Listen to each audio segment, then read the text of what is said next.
Mukhalafatu lil hawadits dan qidam dikatakan bid'ah. Pertanyaannya, sumbernya sebetulnya dari mana yang selama ini sampai ke kami sifat-sifat 20 mungkin ya, sifat-sifat 20. Jadi begini, ada namanya akidah Asy'ariyah. Akidah Asy'ariyah itu disandarkan kepada Abul Hasan Al-Asy'ari. Siapakah Abul Hasan Al-Asy'ari? Abul Hasan Al-Asy'ari ini adalah orang yang melewati 3 jenjang dalam hidupnya. Antum tahu Abul Hasan Al-Asy'ari itu dijadikan anak tirinya Abu Ali Al-Jubba'i. Abu Ali Al-Jubba'i adalah dedengkot Mu'tazilah, tokoh Mu'tazilah. Dia menikah dengan ibu kandungnya Abul Hasan. Jadi yang miara Abul Hasan dari kecil ini seorang dedengkot Mu'tazilah. Maka marhalah pertama dari kehidupan Abul Hasan adalah dia terkontaminasi dengan akidah Mu'tazilah. Akidah Mu'tazilah itu dalam bab sifat, dia menafikan sifat-sifat Allah dan hanya menetapkan nama. Jadi nama kosong, nama nggak pakai sifat. Alim bila ilm, sami' bila sama, dan seterusnya tadi.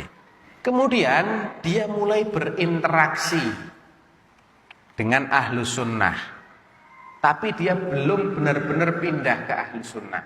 Dia mulai tersadarkan dengan bid'ahnya Mu'tazilah dan dia berusaha untuk membantah Mu'tazilah, tapi tidak menggunakan metodologi ahlu sunnah, tapi menggunakan metodologi ilmu kalam, ya mirip dengan filsafat, sehingga terjadi kontradiksi pada konsep pemikiran Abul Hasan Al-Asy'ari pada periode yang kedua ini. Dan sayangnya ini yang lebih populer, ini yang kemudian dijadikan sebagai akidah yang dianggap representasinya ahlu sunnah wal jamaah, padahal bukan. Karena ada konsep yang sangat mendasar sekali yang membedakan antara ahlu sunnah dengan Asy'ariyah. Intinya adalah Asy'ariyah ini mengedepankan logika, akal, dan menomorduakan dalil. Mereka akan terima dalil kalau mereka bisa cerna dengan akal. Ini masalah utamanya di sini.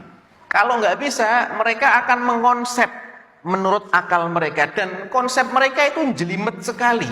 Mukhalafatul lil hawadits itu antum tanyakan kepada orang yang mengajarkan ini, antum akan bingung dengan penjelasannya.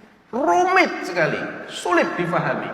Karena emang bukan dari sunnah, bukan dari Quran, dari filsafat itu dikembangkan. Dan sayangnya ini yang dijadikan sebagai akidah resmi di banyak negeri-negeri berpenduduk mayoritas muslim, termasuk di Indonesia. Saya dulu waktu SD juga belajarnya ini. Tapi setelah saya belajar akidah Ahlus Sunnah wal Jamaah yang sebenarnya, alias akidah salaf, baru ketahuan. Wah, ternyata banyak errornya juga ini konsep ini. Kenapa cuma 20 sifatnya? Sifat Allah banyak. Setiap nama mengandung sifat. Kok cuma 20 yang diterima? Yang lain-lain bagaimana? Dan kenapa kok yang ini diterima sebagai sifat? Misalnya apa? Wujud, al-qidam, al-baqa, al-mukhalafah lil hawadits, qiyamuhu binafsihi. Apalagi? Wahdaniyah, terus dan lain-lain. Tayyib, bu, sudah semuanya aja kita tetapkan sifat-sifatnya. Kenapa pilih-pilih? Karena begini, yang sebagian yang kita tetapkan sebagai sifat wajib ini, akal kita mengharuskan Allah punya sifat itu. Lah yang lain kenapa menurut akal Anda? Mustahil bagi Allah. Yang apa yang mustahil? Apa yang mustahil coba? Masalahnya gini, akal kita itu nisbi. Tidak sama akal ana dengan akal antum. Tiap kepala ini punya daya nalar sendiri-sendiri. Kalau akal manusia dijadikan sebagai tolok ukur, akhirnya versinya banyak banget. Yang dianggap masuk akal oleh sebagian orang, dianggap tidak masuk akal oleh orang lain. Contoh, gampang aja, di masa yang sama, peristiwa Isra masuk akal menurut Abu Jahal, dan dedengkot-dedengkot orang kafir masuk akal? Enggak. Menurut Abu Bakar, masuk akal. Lah kenapa jadikan akal sebagai tolok ukur? Sudah, tolok ukurnya dalil saja. Kalau akal nggak bisa mencerna, memang itulah konsep keimanan. Jangan semua konsep keimanan suruh paham. Gampang kan akidah Ahlus Sunnah? Tidak susah kan? Gitu loh.